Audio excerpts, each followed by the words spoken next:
పరిశుద్ధ పరమదివ్య సప్రసాదమున సదాకాలము ఆరాధన స్తుతియు స్తోత్రములు నమస్కారము కలుగునుగాక.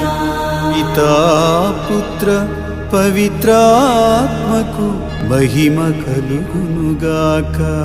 ఆదిలో కలిగినట్లు ఇప్పుడును మరెప్పుడును సదాకాలము కలుగునుగాక. హల్లెలూయా హల్లెలూయా హల్లెలూయా హల్లెలూయా హల్లెలూయా హల్లెలూయా హల్లెలూయా